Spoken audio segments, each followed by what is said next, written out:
Hey guys, Wyatt Claypool here. Without referencing polls, I just want to talk about the momentum dynamic right now between the Conservatives and the Liberals. Because since the Conservatives have been so far ahead for so long, it actually artificially makes the party seem like it's stagnant. They're at 43% today or 40%. They will be at 43, 40% next week. And that actually gives Canadians the perception that, look, the Liberals are growing a movement because they used to be at 20 and now they're at like 28 or something like that. They still can't win the election, but potentially in like 2 or 3 months, yeah, that gives them the sense that they're up and coming and maybe they can get a bunch of people to bandwagon back onto them in Toronto and other parts of the country that they need to be able to sweep to actually even be in the conversation of winning the election. Now, I find this next thing that Pierre Poilievre is doing to be very interesting because they actually seem to have a good plan within the Conservative Party to recapture the sense of momentum.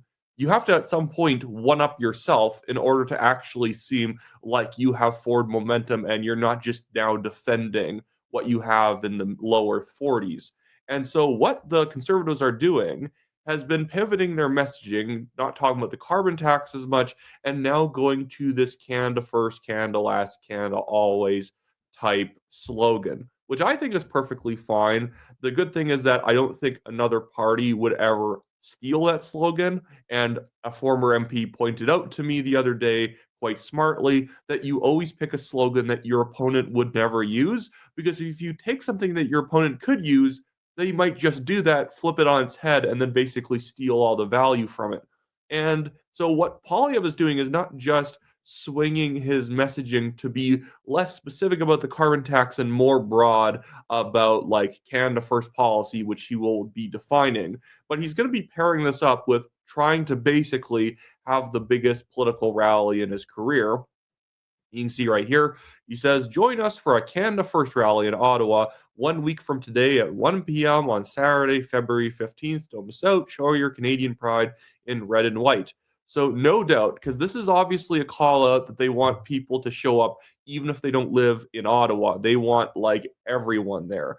They don't probably need tens of thousands exactly. The standard for what a massive Canadian rally is not like what a Trump rally is in the United States, where you have like literally almost 100,000 people in New Jersey. A Canada rally, if you could do 5,000 people, that's crazy. That's like a blockbuster moment. And it's smart because you're now stealing all of the momentum, the frankly fake momentum the Liberals are gaining from having this leadership race, and you reassert that you're still the biggest thing going on in politics right now, which is true. Polyev is probably the biggest phenomenon in Canadian politics in the last couple of decades. Trudeau was pretty big in 2015, but he was fighting back against a fairly tired Harper campaign by that point. He was not nearly as big and much of a cultural force as Polyev is, because if you ask people what do they actually think about Trudeau's character in 2015, it would have been pretty shallow because people didn't really know much. They just knew that, hey, he's a hip young guy and he's coming to bring the Trudeau brand back or whatever. It was very silly. Anyways, I want to move on to some other topics here. But first, guys, just a reminder, make sure you like this video, subscribe to the channel if you're not yet subscribed. I have a goal of getting to 100,000 by mid-December of this year. And then also leave a comment on, I guess, what you think about the Conservative rebrand, what they need to be doing.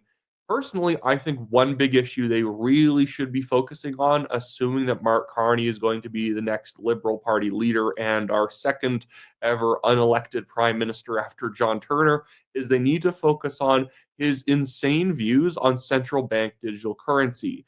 It seems like a more fringe issue. In fact, I and the National Telegraph were the ones who got Pierre Poilievre to embrace his policy on banning CBDCs in the leadership race. We basically did a mini interview with him, released it where he told us, yeah, I'd look into maybe seeing if we could ban CBDCs. It wasn't really like a big thing in his mind. It's not that he didn't know what to say on it. He's against them. He just didn't think it was a big issue. We released our article, got 12,000 views or 12,000 likes on Facebook in a single day. And so it kind of proved that there's a certain person out there, rightfully so, who thinks CBDCs are insane and they don't want the Bank of Canada pursuing it. And so then 12 days after that article got massive numbers, the Poilievre leadership campaign releases all their stuff about how against CBDCs they are, and they start working that in their stump speech. And I give Poilievre a lot of credit. He has kept that up since the leadership. He will keep reasserting how insane CBDCs are and our need to ban them. And Mark Carney is Mr. Central Bank Digital Currency. And this is a great way of connecting him back to China. Not only is the CCP using WeChat in order to mess with Chrystia Freeland's campaign because they want their boy Carney to win, but Carney shares their love for CBDCs. Because if you're a totalitarian government, obviously you can't have cash everywhere. You need a way of literally tracking every single dollar people have and a way to basically freeze them out in a second. Did the government without a CBDC in Canada still freeze trucker bank accounts and anyone else who donated to the Freedom Convoy? Yes. But you know what actually ended up happening is like close to like $1 trillion of money in Canada relocated to other places after that banking account freeze happened. A lot of it came back after, but that's really what actually ended up hurting the government. The ability for people to say, I don't like that, and then leave. And the banks were ticked at them. There was a lot of friction required in order to get to what the Liberals wanted. And by the time the Liberals got it, they didn't even really want it because they realized how much they had undermined themselves with institutional banking. A CBDC would make it seamless. Nobody can get mad at you other than the person that you're shutting down the bank account of, because you can just basically turn it off and that's it. There's no bank manager saying, what are you making us do? This is insane. I don't want to do this. I'm protesting. We might sue you. You can just do it because it's the central bank's account.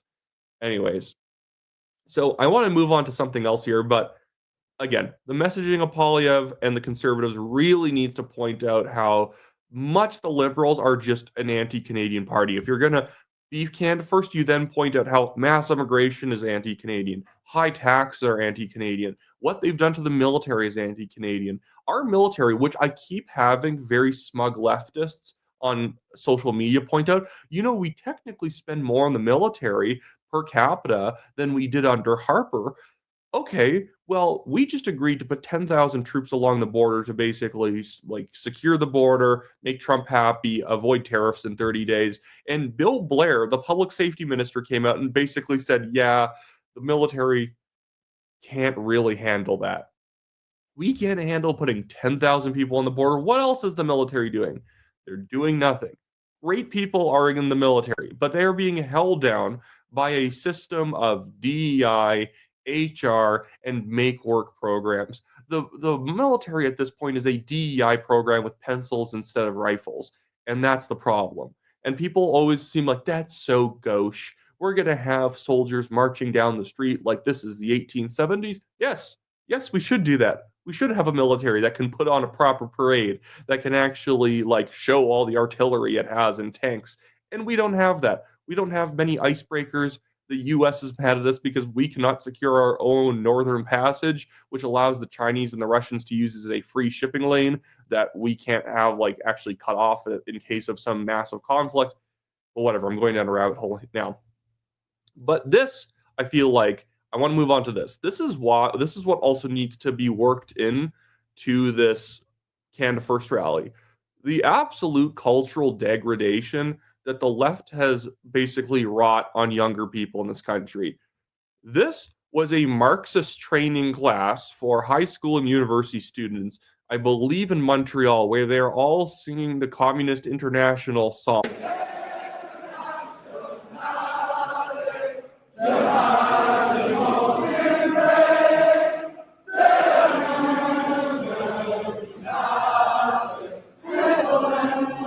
I think you guys get that. I can mute that. But yeah, this ended up happening. The people were holding up like pictures of Lenin there. They had pictures of Mao. There is no idea that these same people, if you confronted them on them being insane, would say, I just want what Scandinavia has. No, they don't. They want like the killing fields. They want like the Great Leap Forward where 20 million people die. And they want it because they're like sadistic. Maybe some of them. I find communists can be very nasty, just petty people who simply want because they want you to not have something. They are basically the caricature that they make out of capitalists, that they are in fact jealous people who are scroungers wanting to steal things from you, where actual capitalists actually generate productive force and they pay people for their labor and all that. But I think a lot of this is just because our education system sucks. The conservatives, from a federal perspective, need to start clamping down on poor post secondary institutions and primary school institutions. Secondary school, high school, elementary, middle school, everything needs to have a curriculum upgrade. Do you remember back in the early 2000s? I was in school in the early 2000s, in like elementary, middle school, and high school. Remember when Alberta and like provinces like BC and I believe Ontario was up there too and other ones, they used to compete to have the best school system on the planet. They had the most well-balanced school system that had a good focus on math and sciences, but you also came up with really good language arts skills. You had a good amount of civic knowledge. And now what do we have? We have like students leaving high school who can't balance a checkbook. No economic knowledge at all.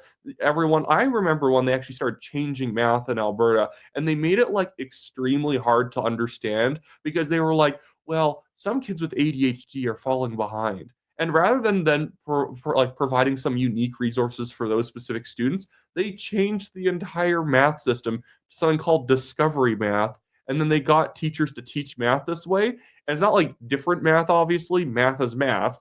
Although, if you talk to certain communists, they say that, math is whatever you want it to be. But anyways, that they started changing it so that you're teaching math for like a kid who has ADHD, and they're teaching every kid like this, where every math question starts being 50 steps for no reason to keep the person focused and they know what they're doing, they don't get distracted.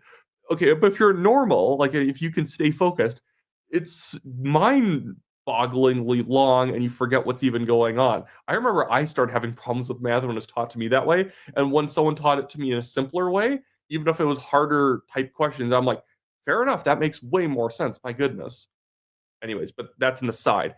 So we need focus on education, highlight crap like this, highlight all of the Marxist front groups that are probably getting USAID type funding in Canada. I have no doubt those people got heritage ministry money. No doubt. I have no doubt every insane DEI, like alphabet people type classes and programs in schools are having money shoveled into them. At the same time, these schools aren't performing. So I think that a lot of federal money should be contingent on schools improving over time, having benchmarks that they actually meet, standardized testing benchmarks, actually getting people to be able to function as adults when they leave high school. But anyways, that's what I have there. So Poilievre's having that big rally. I hope it goes well. Right now in the Liberal leadership race, it looks like Carney is moving forward. Although I've actually seen polling where he looks weak compared to Freeland. Freeland's still definitely behind. But if she starts cobbling support together on second ballot from other people, this thing could tighten up. I keep hearing there's going to be a debate. It doesn't look like Carney is going to commit to a debate. In certain sense, it's his best interest not to debate because he is a boring human being who is very susceptible to attacks as an insider, and having a liberal attack him, another liberal candidate, is going to destroy him if he wins, because the conservatives can just keep playing that as an ad on repeat. All of the liberal leadership candidates who don't like him being like, you're an insider. You're literally Trudeau's economic advisor. You have his entire team on your campaign, which, like, again, it's going to be fodder for the conservatives to like go after him. But yeah, so big rally happening. Poilievre trying to recapture the narrative. Carney probably moving on to win. He is Mr. CBDC, watch out. And then we have these Marxist schools going on in Quebec. And I do hope that the conservatives, in their pivot to the Canada First stuff, end up putting a strong focus on Canada First education, which means academics first, not social nonsense. Teaching academics properly. Anyways, so also in Ontario, by the way, guys, if you live in Ontario, check out the new Blue Party website. They have candidates for about like 100, 102 ridings. They're trying to, in the last 4 days, fill in the last 18 or so. So if you want to run for the new Blue Party, check out their website. They have a list of ridings that they still need candidates for, like the provincial version of the Toronto St. Paul riding they need a candidate for. I believe they need one in like Thunder Bay. Check it out if you want to run for them. If you're in Ontario provincially, please vote New Blue. The Ford PCs, the Liberals, the NDP are basically the same. David Menzies at Rebel News has a great top 10 list of reasons not to vote Doug Ford. He even pointed out Bonnie Crombie is the one having to shame Ford for putting a box over John A. Macdonald's statue on Queen's Park. Ford's the one covering up John A. Macdonald's statue because I guess it's shameful to have it there. And Bonnie Crombie, the Liberal, is having to be like, maybe we should have a little bit more national pride in this province. But anyways, that's truly it for me, guys. Like the video, subscribe to the channel, leave a comment. I'll see you guys later.